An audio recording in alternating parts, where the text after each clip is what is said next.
देखो, अपने प्यार को या फिर अपने परिवार को डिफेंड करना चाहिए, अपने परिवार के साथ में खड़ा रहना चाहिए। ये अच्छी आदत होती है, ये अच्छी बात होती है। पर अपने परिवार के किसी बैलबुद्धि इंसान को या फिर 55 साल के बालक बुद्धि अधेड़ को भगवान श्री राम के बराबर तोलना, भगवान श्री राम के जैसा बताना कुछ ज्यादा ही हो जाता है। और ये चीज किसी भी तरह से ना तो एक्सेप्टेबल है और ना ही इसे जवाब दिए बिना छोड़ा जा सकता है। एक आदमी का कितना अपमान करोगे, कितना अपमान करोगे? क्या यही है इस देश की परंपरा?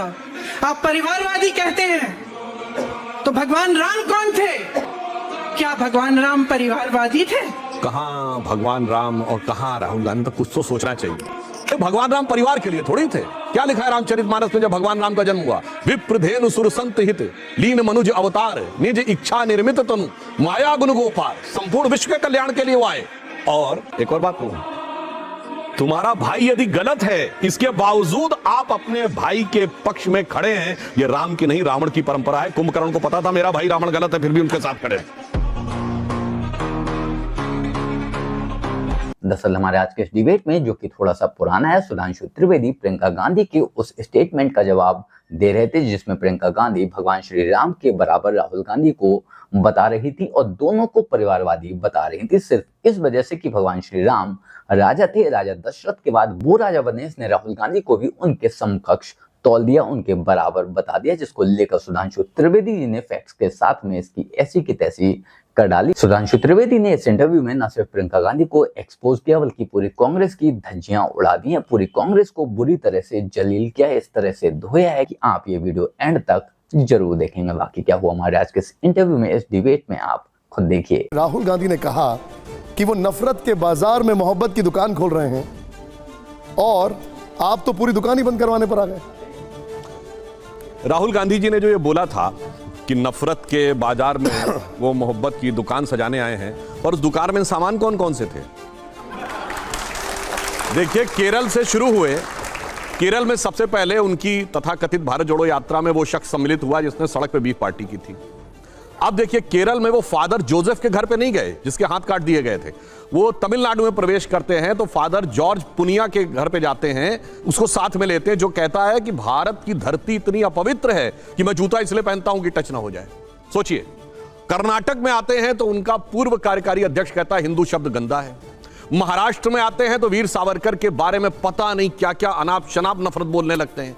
और गुजरात जाते तो नहीं है, बगल से गुजरते हैं तो गुजरात के प्रति नफरत की प्रतीक और Gandhi with guns, Gandhians with gun जैसी संज्ञा देने वाली मेधा पाटकर को साथ लेते हैं।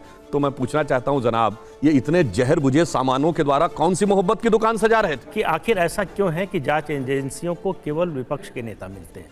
बीजेपी के किसी नेता के खिलाफ भ्रष्टाचार की जांच क्यों नहीं होती? या ये मानकर सरकार चलती है एजेंसियां कि बीजेपी में भ्रष्टाचार है ही नहीं? देखिए, ये सवाल आजकल बहुत पूछा जा रहा है, तो मैं इस पर बहुत ही टेक्निकल जवाब देता हूं। ये जितनी भी पार्टियां आज भ्रष्टाचार के घेरे में हैं, इन लोगों के कहने का भाव यह है कि 2014 में हमारी सरकार बनने के बाद ये हुआ। मैं विनम्रता से पूछता हूं, इनमें से एक पार्टी का नाम बता दीजिए जिसके पास पिछले 25-30 सालों में भ्रष्टाचार के आरोप में इनके नेताओं ने एजेंसियों की जांच न झेली 2014 से पहले। बताइए, कांग्रेस में कॉमनवेल्थ से लेकर कोयले का घोटाला से लेकर 2G का घोटाला और मुकदमेबाजी हुई, सुप्रीम कोर्ट में गए, ए राजा जेल चले गए। हम थे क्या तब? मनमोहन सिंह जी के जमाने में केस पैरेड कहा गया। चलिए वो छोड़िए, पीवी नरसिम्हा राव भारत के पहले प्रधानमंत्री थे जो प्रधानमंत्री पद से हटने के बाद उनको बतौर मुजरिम कोर्ट में खड़ा होना पड़ा भ्रष्टाचार के आरोपों में। राजीव गांधी जी देश के पहले प्रधानमंत्री थे जो सीधे बोफोर्स के मामले में घेरे में आए। ये बताइए, आज ये लोग कहते हैं मुलायम सिंह जी के ऊपर डिस्प्रपोर्शनेट एसेट का केस कब से? 2004 और 5 से। मायावती जी के ऊपर 2005 और 6 से। डीएमके के नेताओं के ऊपर कब? 2007 और 8 थे। और लालू प्रसाद यादव जी 1997 में जेल चले गए थे, 1997 में, और पर्ची फाड़ रहे हैं 2014 के बाद की मोदी जी के ऊपर। तो भाई प्रॉब्लम क्या है कि इनका तो पूरा चरित्र और फितरत ही भ्रष्टाचार है।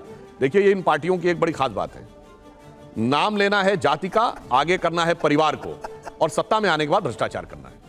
परिवार और भ्रष्टाचार को बचाना है, केवल यह उद्देश्य है, इसीलिए सब मिलकर एक होने का प्रयास कर रहे हैं। प्रियंका गांधी का एक सवाल, और स्टूडियो में जरा ऑडियो ऑफ करेगा सुधांशु जी, देखिएगा जरा यहाँ पर। हम उधर आए? नहीं, आप उधर ही बैठिए प्लीज, कोई बात। हाँ, एक आदमी का कितना अपमान करोगे, कितना अपमान करोगे? क्या यही है इस देश की परंपरा? आप परिवारवादी कहते हैं, तो भगवान राम कौन थे? भगवान राम को वनवास में भेजा गया, उन्होंने अपने परिवार, अपनी धरती के प्रति अपना धर्म निभाया। क्या भगवान राम परिवारवादी थे?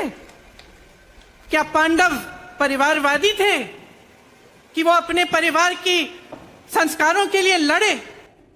देखिए, पहली बात, कहां भगवान राम और कहां राहुल गांधी, तो कुछ तो सोचना चाहिए। दूसरी बात, मुझे प्रसन्नता भी है। देखिए, इसमें मेरे मन में मिश्रित अनुभूति आ रही है प्रियंका जी का बयान सुन के, क्योंकि महात्मा गांधी की समाधि पर खड़े होकर जहां हे राम लिखा है, उस राम को काल्पनिक कहने वाले, श्री राम मंदिर के विरुद्ध खड़े होने वाले, श्री राम मंदिर के विरुद्ध जिनके नेता वकील का चोला ओढ़ के खड़े होते थे, राम भक्त कारसेवकों पे गोली चलवाने वाले, कम से कम राम की याद तो आई।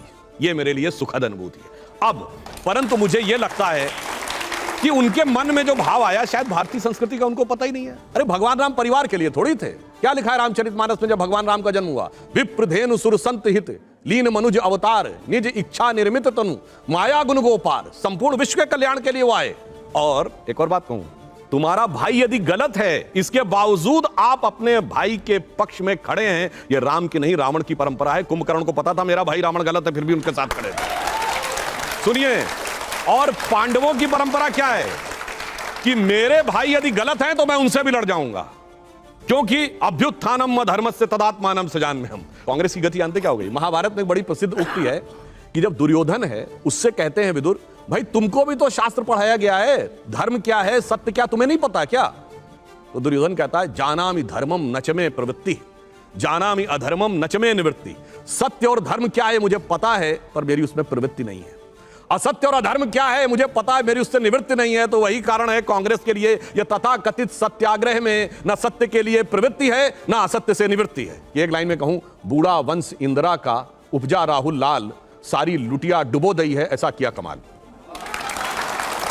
सुधांशु जी, राहुल गांधी अगर भारत के राजनीति में प्रभाव नहीं है, भाजपा 303 का पार्टी है, मोदी जी का और अमित शाह जी का जो नेतृत्व पे भाजपा जिस जगह है, अगर वहाँ कांग्रेस का कोई प्रभाव नहीं है, तो आप राहुल गांधी के लेके इतना बड़ा इशू क्यों बना रहे हैं, डिस्क्वालिफिकेशन कर रहे हैं?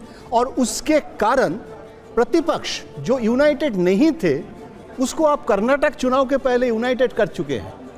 तो ये क्या स्ट्रैटेजिकली, इसके क्या कारण क्या है? देखिए, आप फायदा क्या है, नुकसान क्या है? आपने कहा राहुल गांधी जी का प्रभाव नहीं है, नहीं, राहुल गांधी जी का बहुत प्रभाव है और मोदी जी का भी बहुत प्रभाव है। मोदी जी का सकारात्मक प्रभाव है, उनका नकारात्मक प्रभाव है। मोदी जी आए और सुनिए, उत्तर प्रदेश में 10 लोकसभा सीटें थी 2004 और 9 तक, 73। उसके बाद सब मिलके एक हो गए 2019 में, तब हम 63। और राहुल गांधी जी आए, उसके बाद से अब 1 सीट रह गई। यानी आज उत्तर प्रदेश में वो स्थिति हो गई कांग्रेस के लिए कि आज तो उतनी भी मैं नहीं है मैखाने में, जितनी कि हम छोड़ दिया करते थे पैमाने में।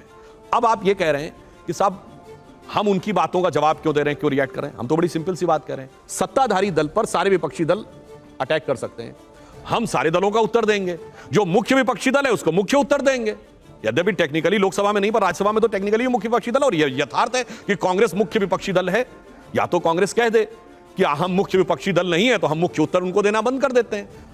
तीसरा पॉइंट आपने कहा कि भ्रष्टाचार के मुद्दे पे सब साथ आ गए। प्रधानमंत्री जी ने बहुत अच्छी बात कही, कोई मुद्दा इन सारे दलों को एक नहीं कर पाया, न किसान मुद्दा, न इनके हिसाब से महंगाई का मुद्दा, न बेरोजगारी का मुद्दा।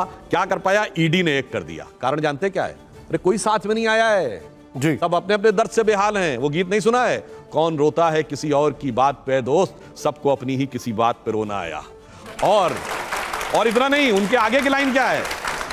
आगे की हालत उनकी ये है कि कभी खुद पे कभी हालात पे रोना आया, और जब केस निकलते हैं बात निकली तो हर एक बात पे रोना आया। एक सवाल है, आप कहते हैं कि राहुल गांधी ने भारत का अपमान किया, कांग्रेस का यह कहना है कि हमने ऐसा कुछ भी नहीं किया, यह उसका गलत इंटरप्रिटेशन किया जाता है।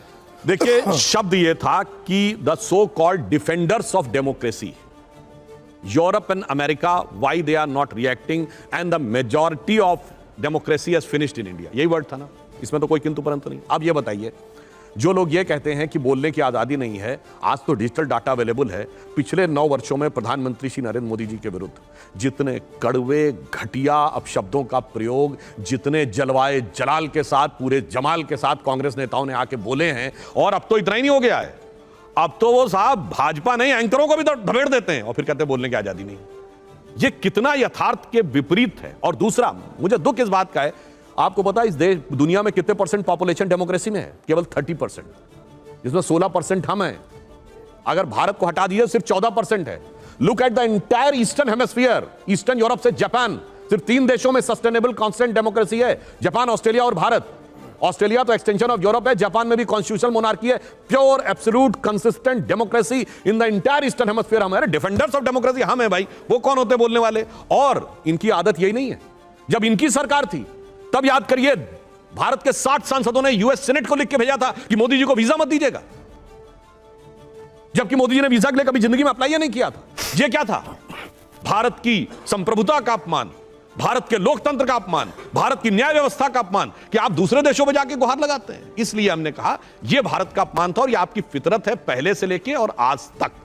और आपकी ये आदत ना तो कभी बदली थी और ना ही कभी बदलने वाली है। आज भी आप इसी तरह की बातें करते हो, आज यहाँ पे इसी तरह के प्रोपेगेंडा फैलाने की कोशिश करते हो, चाहे देश की बात हो या फिर विदेश की। आप हर जगह बस इसी तरह के प्रोपेगेंडा फैलाते हो, देश को बदनाम करने की कोशिश करते हो, देश के अच्छे नेताओं को बदनाम करने की कोशिश करते हो, देश के हीरोज को बदनाम करने की कोशिश करते हो। फिर वो चाहे कोई भी हो, चाहे हमारे क्रांतिकारी हो, चाहे हमारे आराध्य हो, चाहे हमारे त्योहार हो या फिर हमारी मान्यताएं। ये कांग्रेसी लगातार इस तरह के प्रोपेगेंडा फैलाते रहते हैं जिससे हम हिंदुओं को बुरा लगे, जिससे हम हिंदुओं को अपमान सहना पड़े। और उसके बाद ये लोग बड़ी बेशर्मी से हमारा ही वोट पाने की कोशिश करते हैं, हमारा ही वोट पाने की भीख मांगते हैं। मैं कहता हूँ शर्म आनी चाहिए इनको, क्योंकि वोट तो इन्हें हमारा नहीं मिलने वाला। बाकी आप लोग इस बारे में क्या सोचते हैं कमेंट कर जरूर बताएं। जल्द मिलते हैं किसी नए वीडियो में नए टॉपिक के साथ। तब तक गुड बाय, नमस्कार, जय हिंद।